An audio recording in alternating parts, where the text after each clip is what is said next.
Oke,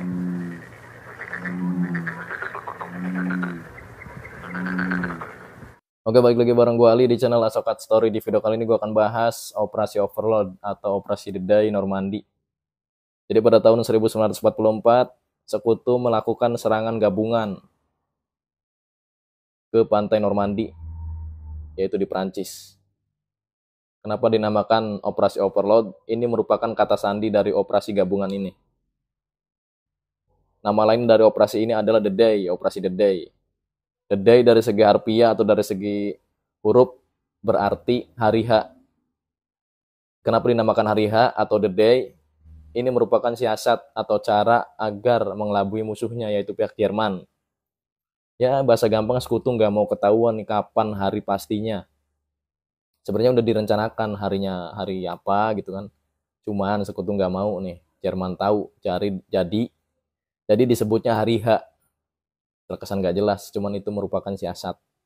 Pantai Normandy terletak di ujung negara Perancis maksud gua. Berdekatan dengan Inggris, hanya dibatasi dengan laut. Itu menjadikan sasaran empuk untuk Sekutu menyerbu. Karena di Eropa Barat itu kan negara-negara yang sudah takluk, 90% takluk oleh Jerman.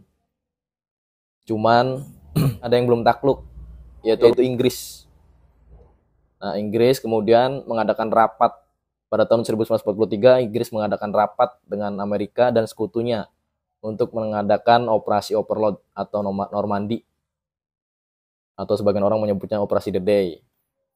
Operasi Overlord didukung oleh beberapa divisi, di antaranya Divisi Angkatan Laut, Divisi Angkatan Darat, Divisi Angkatan Udara, dan Divisi Pengebom.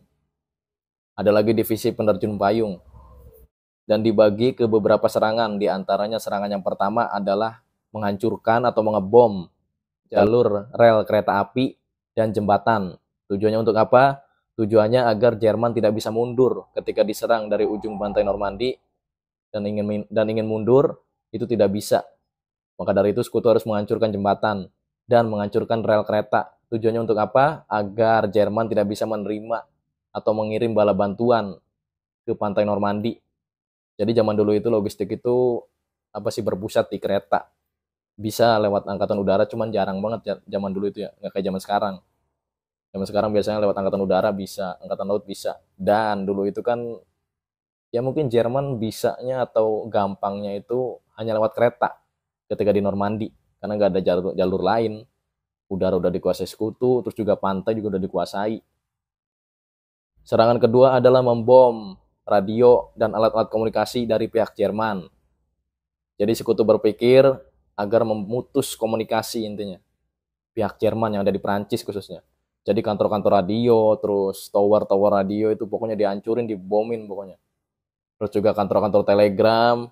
Zaman dulu itu kan masih pakai telegram, kalau nggak radio telegram. Ya telegram itu mirip-mirip kayak surat lah kayak gitu. Pokoknya dibomin, harus dihancurin pokoknya. Jadi Jerman nggak bisa komunikasi lah, nggak bisa kontak-kontakan gampang dengan pihak-pihak yang terkait gitu kan, khususnya yang ingin memberi bantuan atau meminta bantuan. Jadi nggak bisa tuh Jerman tuh, pokoknya harus diputus komunikasinya. Serangan ketiga adalah mengirimkan pasukan penerjun payung untuk didaratkan atau diturunkan ke kota-kota yang dianggap strategis oleh pihak Sekutu. Jadi mungkin misalnya ada kota-kota yang belum kena bom atau meleset bomnya, nah di situ tuh pasukan terjun payung harus turun. Ini disebutnya Operasi Market Garden. Banyak banget sih gue lihat tuh. Kan ada filmnya tuh banyak banget pokoknya. Pasukan penerjun payung dikerahkan.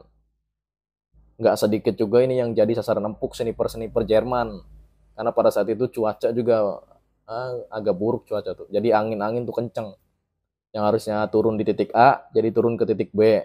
Penerjun payung tuh pokoknya banyak yang mati juga di situ. Atau misalkan radio ada yang belum keputus, ada yang belum dihancurkan nih. Atau misalkan kantor-kantor radio ada yang belum hancur, penerjun payung harus ke situ tuh, harus dihancurin manual. Sekaligus one by one dengan pihak Jerman. Serangan keempat dan menjadi serangan yang menurut gua ini lebih penting dari serangan yang lainnya. Gak kalah penting maksud gua.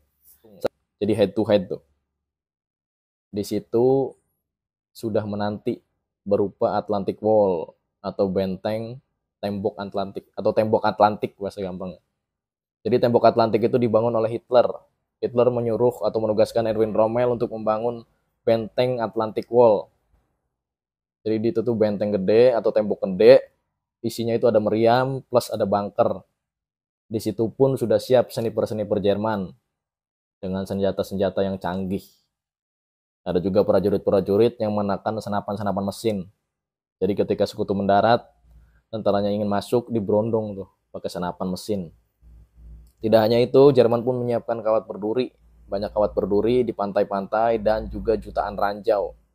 Lu bayangin aja tuh ketika mendarat kan, baru mendarat di ujung pantai, mau ke pantainya aja udah diberondong, udah dihadang sama ranjau, gila. Jadi for your info, beberapa bulan setelah Hitler menginvasi Prancis dan Prancis pun takluk, Hitler itu membangun benteng Atlantik atau tembok Atlantik. Sampai sekarang temboknya juga masih ada. Gua taruh fotonya di sisi kiri. Puluhan korban pun tewas di pihak sekutu. Ya lu wajar aja lah. Ada banyak ranjau, terus ada banyak kawat berduri. Di samping itu senapan-senapan mesin Jerman tuh udah banyak banget perjanjian di bunker-bunker tuh. Di bunker-bunker Atlantic Wall maksud gua. Pokoknya yang datang tuh pasti diberondong peluru. Itu tuh yang gak mati pun pasti ada peluru di badannya. Karena banyak banget itu di bunker-bunker itu senapan-senapan mesin. Belum lagi sniper yang sembunyi. Tetapi pengorbanan mereka tidak sia-sia. Karena karena 2 bulan setelahnya, atau bulan Agustus, Jerman pun berhasil ditaklukkan di pantai Normandy. Ini merupakan titik balik yang cemerlang, atau yang baik. Titik balik yang baik bagi pihak sekutu. 2 bulan setelahnya, Normandy berhasil ditaklukkan, yaitu pada bulan Agustus 1944. Ini juga menjadi titik balik bagi pihak sekutu di kancah Perang Dunia Kedua, khususnya di blok atau di front Eropa Barat.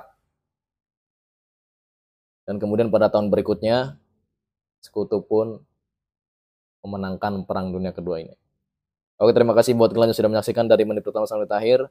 Buat kalian yang suka dengan video gue, pasti udah klik tombol subscribe dan logo bell ada di sampingnya gue. Kita ketemu di video berikutnya. Alhamdulillah.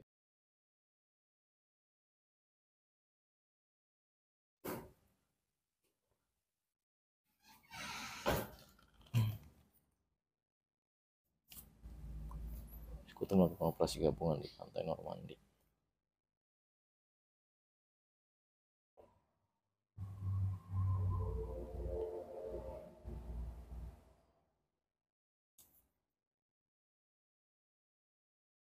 Oke, baik lagi bareng gue Ali di channel Asoka Story. Di video kali ini gue akan bahas operasi Overlord.